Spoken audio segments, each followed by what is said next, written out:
Let's jump right into this explainer. I want you to imagine me as an ancient, cynical observer, looking down at the follies of mortals from the shifting mists of the Empyrean. We are diving into a grim, Gothic fable today, a cautionary sermon about the absolute fatal trap waiting for every ambitious, exhausted soul out there. We're calling it the Alchemical Sin of Stillness. It's this profound parable that totally dissects the danger of mistaking our own deep fatigue for enlightenment.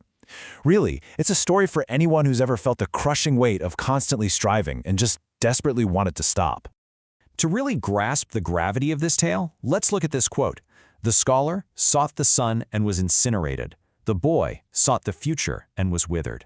Down through the eons, right? Mortals have always failed their magical trials by reaching way too high, way too fast. But, as we're going to see, the entity in our story today, the Shadow Walker, has figured out something terrifying. The most dangerous weapon against the human spirit isn't fire. It's not chaos. It's actually something much, much quieter.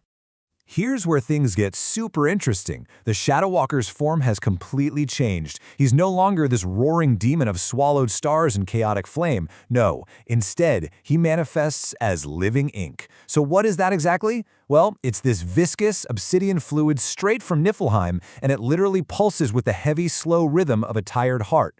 It is the patient, manipulative manifestation of exhaustion itself. This demon isn't here to overpower our protagonist, no way. He is here to seep right into the cracks of his weariness. Let's really anchor ourselves in the sensory reality of this ritual. Picture it. The cold, silver glare of a full moon spilling into the room. The air is incredibly thick. It actually stings your eyes with the sharp, acidic smell of salt and sulfur. And right in the center of this alchemical circle sits Friedrich. Now, Friedrich isn't some fresh-faced, naive novice. He is a man who's been deeply aged by the long, slow labor of the soul.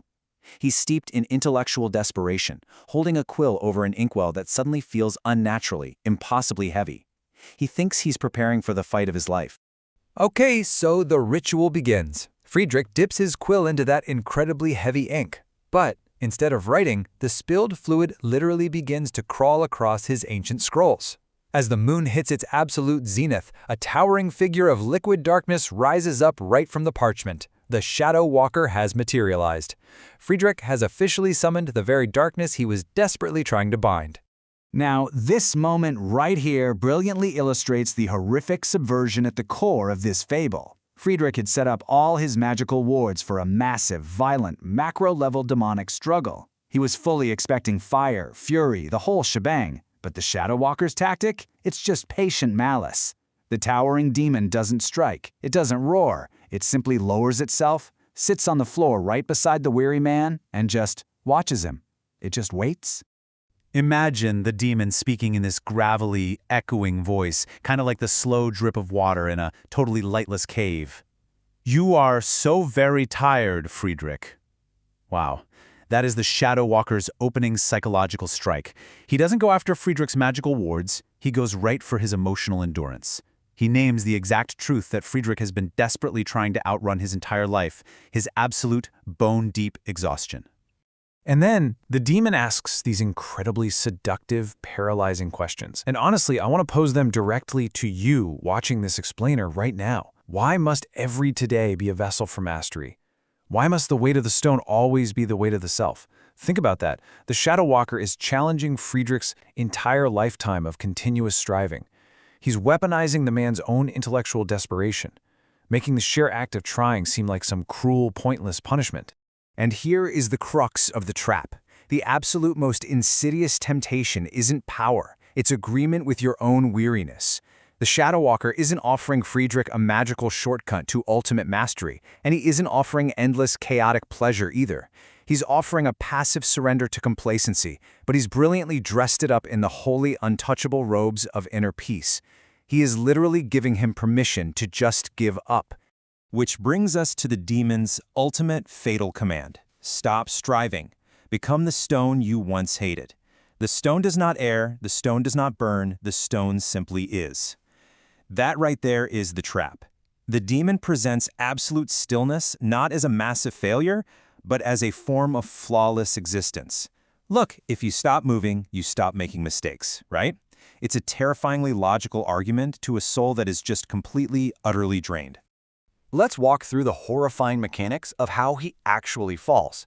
In a moment of absolute hubris, which totally blinds him to the danger, Friedrich makes his choice. He chooses the ink over his own ambition. He physically leans into the shadow's embrace, letting that viscous fluid coat his skin. He honestly thinks he's mastering the darkness, using it as a shroud to achieve perfect peace. But instead, right as the ritual peaks, the ink hardens. We are witnessing the literal calcification of his mortal vessel. Finally, the silver moonlight fades and the master sorcerer enters the laboratory. And what does he find? Not a room engulfed in hellfire, not a library flooded with chaotic waters. It's just a grim tableau. He finds a statue. Friedrich has been completely turned to cold, gray granite, his hand forever clutching a motionless quill. He got exactly what he wanted, his perfect, undisturbed stillness. The master sorcerer looks at this tragedy and imparts some deep, hierarchical wisdom about the final sin. Friedrich inverted the foundational lesson of existence. You see, true life requires active striving. It's literally the defining nature of the human spirit. Yeah, it's messy, it's exhausting, but it's life. Friedrich chose the exact opposite, passive surrender to complacency, just to avoid the horrors and mistakes of action. And the result? It isn't enlightenment at all. It's the total calcification of the soul. So jumping back to our ancient cynic's perspective, up in the high hall of the Empyrean, the Shadow Walker just smiles. He won his dark wager.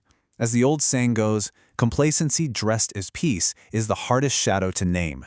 The demon won by simply convincing Friedrich that the map was no longer needed because the journey itself was a mistake.